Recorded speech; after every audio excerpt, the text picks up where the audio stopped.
Oh, did you guys see this clip? So Republicans have been doing their best to try to distance themselves from a court decision, and I believe it was in Alabama. Yes, it was an Alabama court decision saying that IVF, that type of fertilization treatment that helps people with reproductive healthcare problems, that means those who are unable to conceive, it helps them conceive through another method of artificial insemination. But because of the process that's necessary to do this, that includes taking an egg and a sperm that have, combined and freezing. And since some, or I would say a decent portion of the Republican Party, I would even say maybe majority of the Republican Party, believe that life begins at conception. If that's what you believe, is that immediately when that zygote is formed, it is a human life.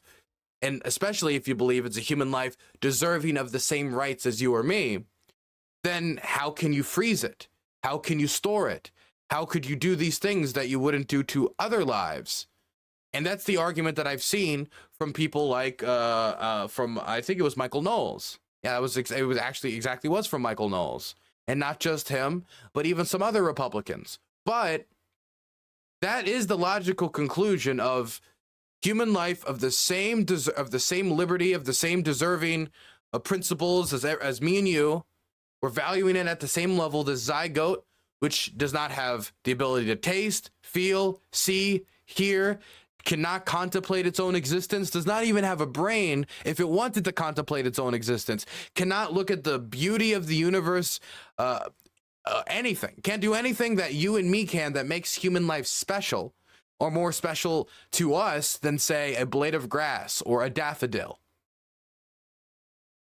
So I have always found it, I'm not going to say it's, no, I will say I always found it somewhat offensive to say that my life is of the same worth as that zygote. Like, could you imagine we have an IVF and fertilization center and we have a orphanage next to it. Orphanage has 10 babies in it, live babies, real babies, that are crawling and, goo goo gagaing all over the floor and shit. And then you've got the IFV center with 1,000 frozen zygotes. If a fire starts and you can only save the lives out of one building, who are you going to save? I'm going to save the babies, of course, because they can feel pain. They can see, they can feel. They're here. They're alive now as a human being. They've developed. Because they have consciousness in a way that we find valuable, that makes us value human life the way that we do. More than, say, a blade of grass or a daffodil. So this logic, this thinking about this has led, now, of course, this is my perspective, not the perspective of everyone. Other people have personal experience where they know people who are brought into life through IFE. Others have used IFE themselves. Others want the option. If there's one thing Americans like, it's options. That's why you tell Americans, you ask them, poll them, hey, do you support a universal healthcare program funded by the government? Yes. Okay, do you want to make it the sole provider of healthcare, make it a single payer only? No, never mind. I don't like that idea anymore. Americans like options. And so 88% of Americans are against banning IFE. 88% of Americans are against what the Alabama court decided. Not the people of the state of of Alabama in some referendum, but a court coming down to say, hey, all these people in Alabama who are going through that treatment, that were near the end of that treatment, you need to stop it now. And so they stopped those treatments. And so those women who had been working and paying a lot of money to go through these treatments had it stopped. And now they're going to have more difficulty conceiving.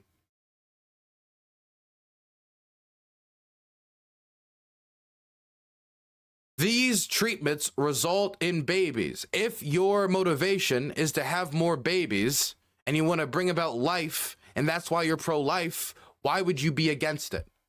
Anyway, putting that all aside, Mike Johnson, in this politically precarious position, but also being what I believe is a quite devout Christian politician, as in the Christianity, his faith heavily influences his politics.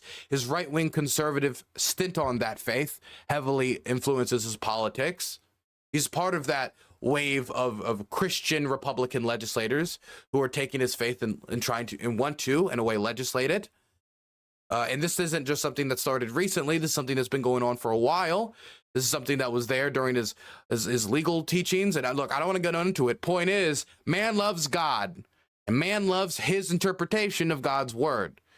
And so he's in this position where he knows standing against IFV is very unpopular, but he might also personally be against IFV. We don't know.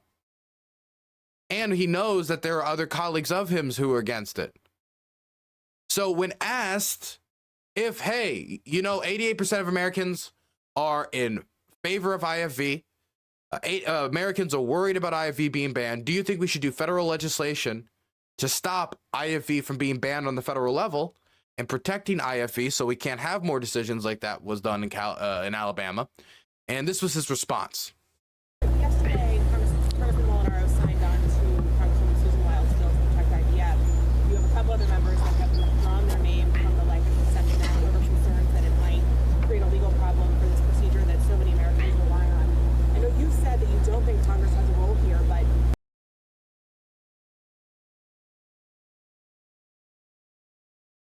sorry, I muted, but FYI, it's IVF in vitro fertilization. I know, but in vitro fertilization is kind of a hard word to say, and I'd rather not go like invert, and I have a, sometimes I have a problem with fumbling on my words, so I just go for the short-term abbreviation. But sometimes, because I've been talking about the war in Ukraine for 2 or 3 years, I keep on saying IFV, like infantry fighting vehicle. But yeah, I'm trying to say IVF because some of my words. Happy that I explained to you my my problem with fumbling on my words. Really boosts to my confidence. you don't think Congress has a role here, but do you think, especially given the broader conversation about abortion and reproductive rights, that the conference needs to take on this issue somehow and put its mark on it? How do you deal with that? It's not my belief that Congress needs to play a role here. I think this is being handled by the states. Yesterday, Congress doesn't have a role here. He doesn't want federal protections for IVF. He doesn't want to institute them. Again, this is overwhelmingly popular. Overwhelmingly popular with the majority of Americans. 88%, it's a slam dunk. This is like the worst nightmare of any woman who cares about the Roe v. Wade decision. This is the worst nightmare of what Democrats have been warning of what would happen when IVF was overturned, when Roe versus Wade was overturned. The point of Democrats, the point of Joe Biden, the point of all these people who are advocating against it is that once it's overturned, it's going to establish lawlessness. It's going to establish lawlessness over a woman's right to choose and the control of her own body and her reproductive health care. And then all these states and all these politicians that are saying, no, we don't want a complete ban. We just want a 15-week ban, or we just want a 20-week ban, or we just want a little bit more power in regulating it. Or, we just, no. Not only did they go to trying to go ban abortion, and when the abortion bans fail in the referendums that they hold in their states to try to get rid of abortion, try to ban abortion, they simply just try to ignore the referendum results, as happened in Ohio, which they're also trying to apply to other things as well. By the way, the Republican Party in Ohio is one of the most anti-democratic Republican parties in the entire country. I do want to throw that out there. If you hold a referendum and then you get a result that you don't like, so you say, screw it, I'm just going to pretend the result didn't happen. You don't like democracy. You just like democracy when you win, which isn't democracy. You just see as a democracy as a tools to an end, not an end in and of itself, or a type of system government to strive towards, just a tool to meet your ends, be it through democratic processes or not. Anyway, these state governments, when they hold referendums on banning abortion, they lose. And they lose in red states. And they lose again, and they lose again, and they lose again. They lost in Ohio. They lost in Kentucky. They lost in states where they say, yeehaw, motherfucker. They lost in conservative heartland states. And they want to take the stance that they don't think the government has any role in protecting IVF? This is the lawlessness that advocates for reproductive health care had been warning about. This is something that Democrats need to slam them on. Millions of dollars need to go into hitting them, well, tens of millions of dollars need to go into hitting them on the overturning of Roe versus Wade and abortion, and that the warnings were right. But millions of dollars need to be pumped into specifically advertising on this issue, and Democrats hammering them on. If we get back the House and we keep the Senate and we have the presidency, we will enshrine federal protections for IVF. It is supported by 88% of Americans. It is a winning issue in every state in the country. Evangelicals, the majority of evangelicals support IVF treatment. This is a position for the most hardline of hardliners. It is the scary end conclusion of human life as we perceive it, beginning specifically at conception.